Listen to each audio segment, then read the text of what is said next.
જય સ્વામિનારાયણ. આજે વાત કરવી છે શાસ્ત્રોનું પૂજન. એક વખત એક નગર શેઠ ઘણા સમય માટે બહારગામ જવાનું થયું અને તેમનું આયોજન એ કરી રહ્યા હતા. એ જ સમયે તેમના અનુભવી એવા મુનિમ અકસ્માતની અંદર મૃત્યુ પામ્યા. શેઠને ખૂબ દુઃખ થયું. વેપાર માટે બહાર જવું પણ ખૂબ જરૂરી હતું. આથી તમામ વિધિ પૂર્ણ થયા પછી એ નગર શેઠે વિચાર્યું કે અહીં કોઈ માણસ કામકાજ સંભાળતો હોય તો કાર્ય થઈ શકે. આથી તેમણે એક નવા માણસને મુનિમ તરીકે રાખ્યા. તેમને ખબર હતી કે એમને અનુભવ તો નથી, છતાં પણ હું એમને એક પત્ર લખી અને બધા કાર્યની જાણ કરતો રહીશ. આથી તેમણે મુનિમને બોલાવીને કહ્યું કે હું બહારગામ જાઉં છું, તમને હું પત્ર લખતો રહીશ, પરંતુ યાદ રાખજો મારો પત્ર ખૂબ મહત્વનો છે, એને તમે માન સન્માન જાળવજો.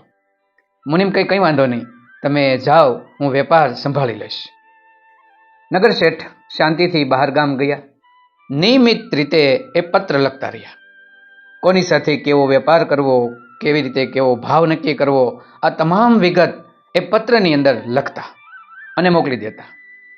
પત્ર અહીં આવતો. આ રીતે સમય પસાર થતો ગયો. જ્યાં સુધી એ નગર શેઠ બહાર રહ્યા ત્યાં સુધી પત્રો તેમણે મોકલ્યા. તેમને વિશ્વાસ હતો કે હવે મારો ધંધો, વ્યવસાય, વેપાર સારો ચાલ્યો હશે. બાર ગામનું કામ પૂર્ણ કરી નગર શેઠ ઘરે આવ્યા. ઘરે આવીને પેલા મુનિમને કહ્યું કે મારા પત્ર તમે નિયમિત વાંચતા હતા ને, એ પ્રમાણે કાર્ય કરતા હતા ને? ત્યારે એ મુનિમે કહ્યું કે તમે કહ્યું નહોતું કે પત્ર ખૂબ અગત્યનો છે. આથી દરરોજ જ્યારે તમારો પત્ર આવતો ત્યારે એ પત્રને હું મંદિરની અંદર સ્થાપના કરતો. પેલા મસ્તક ઉપર લગાડું, આંખે લગાડું અને મંદિરમાં મૂકું અને ઘીનો દીવો કરું. આવી રીતે તમારા બધા જ પત્રો મેં મંદિરમાં સાચવ્યા છે.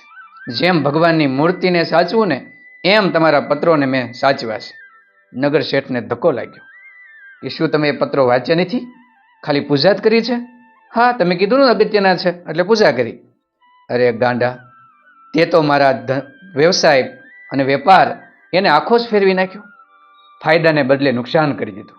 તારે એ પત્રોની પૂજાને બદલે એ પત્રોની અંદર એ લખાણ હતું એને વાંચવાનું હતું અને એનું તારે અનુકરણ કરવાનું હતું. તો આપણો વેપાર ધંધો આગળ ચાલ્યો હોત, પરંતુ એ ન ચાલ્યો. આમ નગર શેઠે એ મુનિમને ઘણું કહ્યું અને મુનિમ મૂર્ખ ઠર્યા. એવી જ રીતે આપણે પણ કોઈ પણ ધર્મ હોય તો એમના ધર્મગ્રંથો ખૂબ અગત્યના હોય છે. હિન્દુ ધર્મ હોય તો ભગવદ્ ગીતા, રામાયણ એ અગત્યના હોય છે. મુસ્લિમ હોય તો એમનું કુરાન, ખ્રિસ્તી હોય તો તેનું બાઇબલ અગત્યનું હોય છે. પરંતુ આપણે ઘણી વખત તેમને મંદિરમાં સ્થાપિત કરી, તેમના ઘીનો દીવો કરી તેમની પૂજા કરતા હોઈએ છીએ. એને ખોલતા નથી. પરંતુ ભગવાને એની અંદર જે કહ્યું છે એ ખોલીને જ્યારે જોઈએ ત્યારે ખબર પડે કે તારે કેમ રહેવાનું છે, તારે કેમ જીવન જીવવાનું છે. પરંતુ આપણે ધૂપ દીપ કરી અને તેને મૂકી રાખીએ છીએ, ત્યારે તેને ખોલતા નથી. ત્યારે આપણે પણ પેલા મુનિમની જેમ મૂર્ખ ઠરીએ. તો આપણે એ ગ્રંથનું પૂજન જરૂર કરીએ, પરંતુ વાંચન કર્યા પછી બીજા લોકોને સમજાવીએ, આપણે સમજીએ, તે પ્રમાણે જીવન જીવીએ તો એ શાસ્ત્રનું સાચું પૂજન થયું ગણાશે. તો આપણે પણ આપણા શાસ્ત્રનું સાચું પૂજન કરીએ, તેને વાંચીએ અને બીજાને પણ તેમાંનું રહેલું જ્ઞાન સમજાવીએ અને આપીએ.